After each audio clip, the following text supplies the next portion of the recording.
Good morning. Ngasi yumza numit ki card ki message yeng minarasi yumza numit number. Ahmada number say 104 lere aduga kala dana green gumba kai gumba adu minus na bibi ai ko aduga amana chak thong sum ha poi ba se koina green color ki chaba ya ba po dhana tulsi manani khangde elaichi ni khangde ama change suba du maina happy ba number se na khut oida ibiro 104 se na asangba machu gi phi gumba kai gumba du maina leiraga di setpiro ngasi je ko phane oira phi oira t-shirt oigera kurti oigera ko nupa gi da oiraga na hadi t-shirt tare na ngasi gi numit ki asang kanu gi oina days ki oina hairaga di ko adu sisna khoi gi kanu legre ko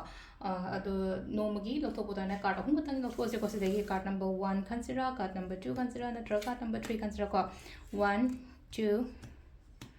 3 ko ahamba anishuba ahum suba ko ahamba khanba ngai yenga se ko ahamba khanba ngai sai di pishau sai kai khitang ngasi se problems kumba kai gumba mana khara leiba kot padane ko haidi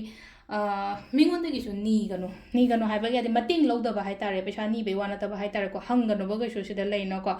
khitang hai tare ko mingon da loina mag hai tare ko wari watai su yam ka haina su share to gonon ha ko ado khara pochu section lo ngasi se pochu section ba khochan ba su phai ko la ko gi aham card ki lere ko ani shuba ko ado sida leino ko ko gi green aventurine green jet kumba kai gumba admaina keno to haidi crystal gumba cbbi ko green aventurine green jet kumba se haidi good luck stone ko dugine sum siwon haise ko aduga number 2 khan bangai gi ona ko haidi patience leyo ngasi se hai taro hatu gumba kemta to gono haidi ketang ngayo kholo energy se ketang low chatle ko energy down chat pai ga haira ga di thabo se to ga da le ga du sha se tong ning da ba hining da ba maina gumba phaw do du ni ko se lai se ko red ka orange ka se yaragadi shelong asigi numitsida ko green dana tana red ka orange ka se ko red adai red jasper natraga haidi garnet kumbai crystals kumba sirasya ko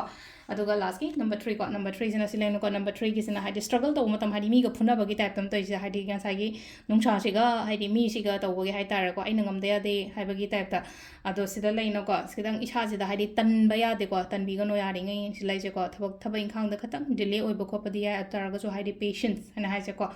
ngayo khangu keno to wan ha ko haidi amuara kumba kai gumba dress set kanu ko yari ngai aduga koi crystal na amethyst kumba lera ga amethyst kumba shi yonga se ko adu sis na koi card message le ko timing sine ki pung manga ga minute 3 thoi deina pung nipan ga minute 3 tu paung le dei pung 8 ga minute 9 deina pung 13 ga minute kun paung le ko adai yam pung 2 ga minute 9 deina manga ga minute 9 paung le adu nungdang gi na 3 ga minute 3 deina 13 ga minute 13 paung le ko aduga nungdang atheng bai na 2 ga minute 15 dagina nongalamdai gi 3 ga minute 4 du paung le ko sis na koi gi ngasi gi na for the timing ko